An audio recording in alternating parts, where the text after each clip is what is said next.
I'll tell you what, shove your list up your butt, because Christmas time is killing us. This is Rebecca doing unexplored ocean secrets. Number 10. Road to the North Pole. Leave it to Family Guy to turn a Christmas episode into a controversial hour of television containing themes of slavery and death. I don't understand. I thought you were supposed to be jolly and happy. I used to be. Like all Road 2 episodes, this one stars Brian and Stewie. They travel to the North Pole where they encounter a sickly Santa Claus, feral reindeer, deformed elves, and a disgusting industrial factory. I started with one family of magic elves, and every year I needed more and more to keep up.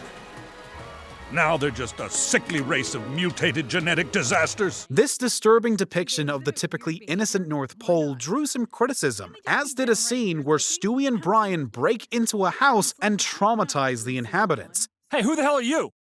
Hello? What are you doing in my house? We're Santa Claus. Even for die-hard Family Guy fans, Road to the North Pole can prove a little too much. Oh, we're not even Santa anymore. This has been a home invasion. Number 9. The 2,000-year-old Virgin. Really, anything depicting Jesus in a non-traditional manner is bound to be controversial. Another problematic Christmas episode, the 2,000-year-old Virgin sees a depressed Jesus living a lonely life in Quahog. Very nice place here. This is not too good.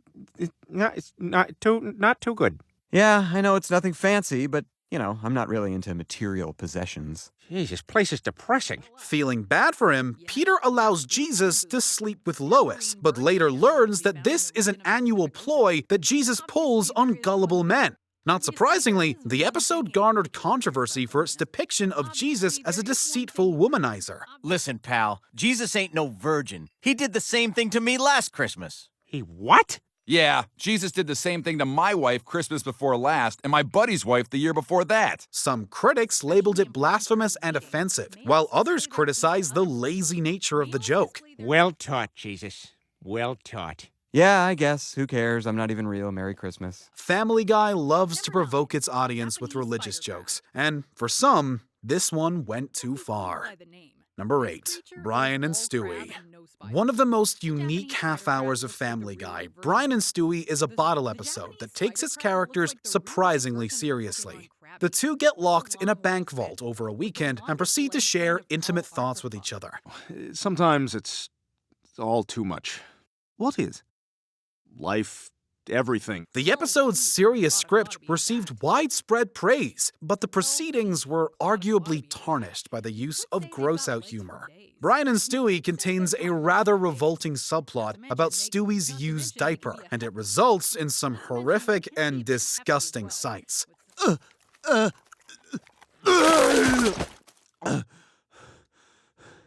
It's done.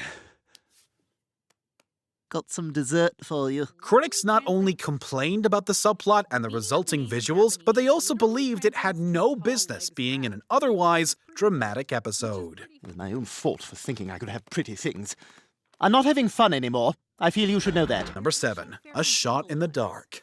Family Guy loves provoking its audience with intentionally controversial material. I know, sweetie, but then I realized how stupid that is.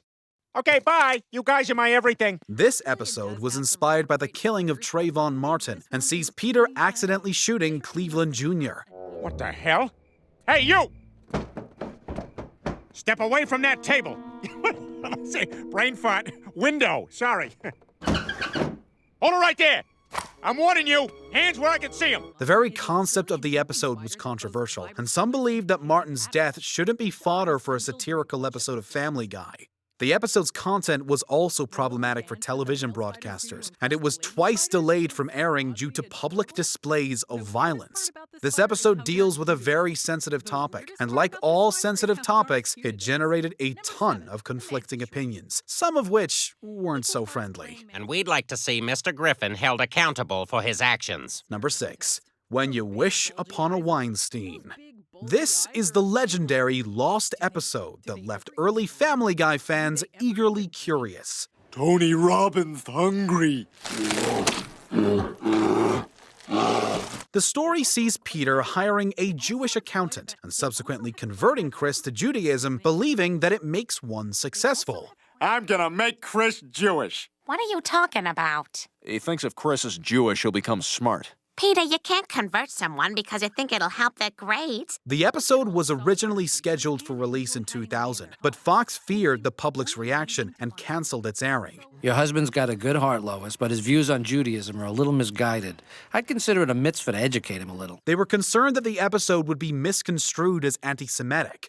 As a result, it didn't see the light of day until the Volume 2 DVD in September 2003. Fox's fears somewhat came to light as they were sued by the Bourne Company over the use of I Need a Jew, who claimed the lyrics were offensive and stolen from When You Wish Upon a Star. I need a Jew. The suit was subsequently dismissed. Number 5. The Simpsons Guy. It was the episode we were all waiting for, a crossover between Family Guy and The Simpsons. The results were divisive, to say the least.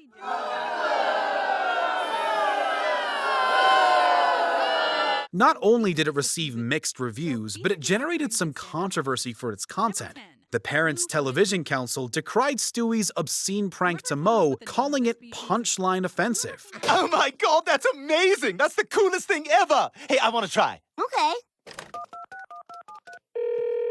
Mo's Tavern.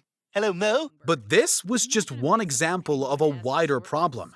Some critics believe that the episode makes for a poor crossover, arguing Family Guy's dark and provocative brand of humor doesn't blend well with the more family-friendly tone of The Simpsons. Intellectual theft! What do you have to say about that, Griffin? Go! As a result, scenes involving nudity and violence were criticized. Number 4. Turban Cowboy. By season 11, Family Guy had veered fully into offensive territory. In this highly controversial episode, Peter befriends a Muslim man named Mahmoud. I am Mahmoud. I'm Peter. You know, I never seen a hat like that before, so I'm very scared of it. No, this is just a taghiya. It's a traditional Muslim prayer cap. Oh. Hey, you know who'd look funny wearing one of those? The Monopoly guy. Peter plans to convert to Islam, but changes his mind when he realizes that Mahmoud is hoping to blow up the Quahog Bridge. Ah! Oh my god! The episode contains a ton of violent and disturbing images, like Peter blowing up various landmarks with a cell phone and plowing his car through the Boston Marathon. That, combined with the generally offensive nature of the storyline, has made Turban Cowboy an infamous episode of Family Guy. Following the Boston Marathon incident, Fox removed Turban Cowboy from streaming services. Number 3. Quagmire's Dad. This 8th season episode garnered widespread criticism for its depiction of transgender themes. The story centers around Quagmire, who grapples with Ida, the new identity of one of his parents. Okay, you know what? Elephant in the room. I'll say it. So, Ida, you miss your penis? Peter! Thank you for asking it. Jesus. No, it's okay. It's a perfectly normal question. We can't sit here and just pretend everything's the same. Other characters also treat Ida with offensive attitudes. Brian violently vomits after unknowingly sleeping with her, and the Griffins throw out food that Ida brought for dinner. I made a crumble. Oh, how thoughtful. Throw it away in the outside garbage. While Seth MacFarlane believes that the episode treated its themes with tender care, mostly everyone else disagreed. While the portrayal of Ida herself was commended, many critics felt that the attitudes of the other characters were mean-spirited. I don't even know what to call you. My dad? My other mother? My friend who pees sitting down but can also palm a basketball? What about Ida? Oh, no. Number 2. Partial Terms of Endearment. This is the second episode that Fox refused to air, following season 3's When You Wish Upon a Weinstein. In this one, Lois becomes a surrogate mother through in vitro fertilization. And it was suggested that I find a healthy woman who would consider carrying our child to term. And well, Lois, that's why we're here. We were wondering if you would be our surrogate. Oh my god. You want me to carry your child? However, the parents die in a car accident, leaving Lois with an important decision.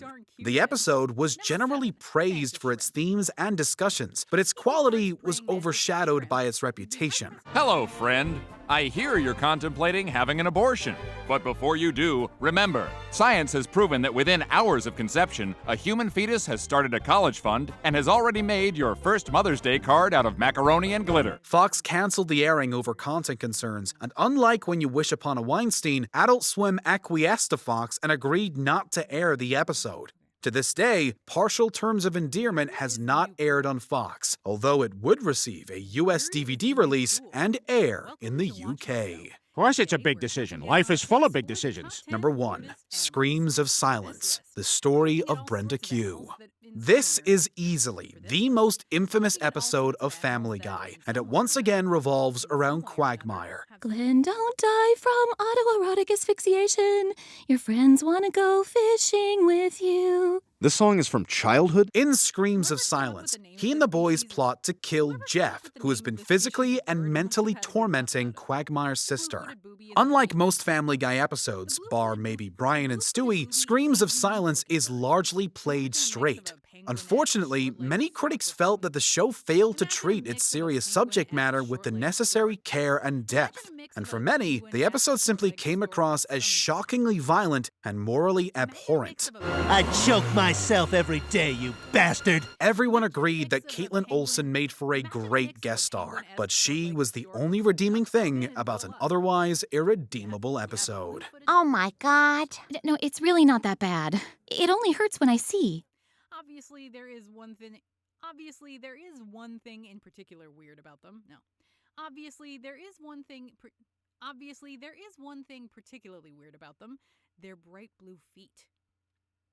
Especially important